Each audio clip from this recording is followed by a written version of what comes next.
Now, no matter what Fred says, trust me, I'm not listening. At the end of the day, there's so many people in this room that have touched me in my career, in my life, post-career as well as during my career. And when you start off at Pacific Palisades High School because you were born and raised in South Central Los Angeles and you thought that the better place to be and a better education was somewhere else other than the city schools in Los Angeles, although you didn't know as a kid that Pacific Palisades was still part of the inner city, even though it looked a certain way. And that was kind of the start of the mission, where you excelled in all sports, even baseball with Russ Howard, who was the baseball coach, and moved on from there to playing football. And then at some point in time, it wasn't comfortable for me. I'm a black kid from South Central LA, and Pacific Palisades was not for me at that point in time in my life. So I eventually went back to Dorsey, particular area of what they call the jungle or South Central LA or whatever the media would like to call it. And at this point in time, there was a coach by the name of Paul Knox, if any of you remember, that knew me, knew my family, knew my brothers and everything. But I was playing summer league basketball for Pacific Palisades at Dorsey's gym against Dorsey. And after it was over with, and I'm gonna take a longer, I'm just telling you, I'm gonna tell you a story. So if it's 8:15 when it's over, it's 8:15. True story though. So when I leave the gym, I go out to watch the football team practicing. And this was a year when they had, the year prior, they lost Kevin Copeland, and they needed a receiver the following year. They didn't have one at all. I never played receiver a day in my life. And Coach Knox and Coach Daryl Holmes, who was the offensive coordinator at the time, was looking at me, and I had friends on the team. And against the CIF rules, obviously, it's over with now. We've kind of passed that. They said, can you play wide receiver? I said, oh, of course I can. I got cleats in the car. You want to see?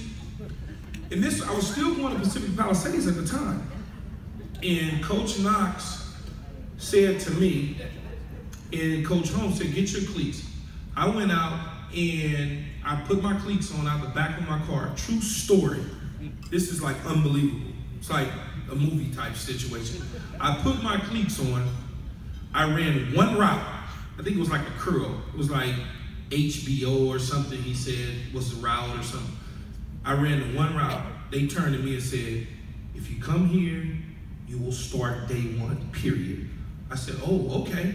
So I made the decision to transfer to Dorsey High School, which really was my home school. But back in the day, as you remember, the transfer rules and the busing of kids and all those sort of things, a lot of kids in the inner city got caught up in that. And I was one that got caught up in it because I felt like growing up in the inner city and hearing helicopters every single night wasn't what I wanted to do.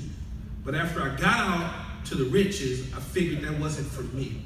So I went back home because I felt like that was best for me. And because of those things, I feel like that's why I'm here today. That's why I've been able to be the person I am, because I stayed true to my values.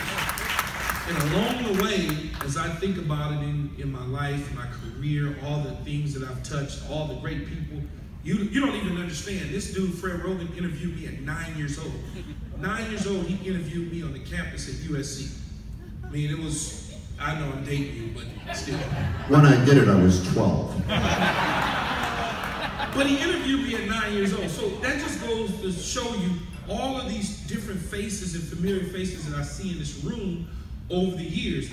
My career, both on and off the field, have come full circle. I couldn't be prouder of the people that have embraced me, who continue to support me no matter what the situation is. I joke oftentimes about LA and stuff. I say, if I walk down the street and I go crazy one day and I just want to kill everybody, people will say, no, he never did it, because that's the support that I get from my people in Los Angeles. I really, truly do. I really get that support, and I appreciate it from each and every one of the individuals that are in this room. And I want to say one thing about Dr. Wells and Mr. Love, who were administrators at the time at Dorsey High School. They embraced me no matter what anybody said about me. Because growing up in South Central Los Angeles, as you know, it can be difficult for adolescents. And it was a very difficult position for me as an adolescent. But guess what? They trusted, they believed, and they helped me get to the place that I am today. So I thank all of you. I don't want to take any more time. Hopefully I didn't run over too much, but thanks a lot. And fight on to anybody in here from UCLA.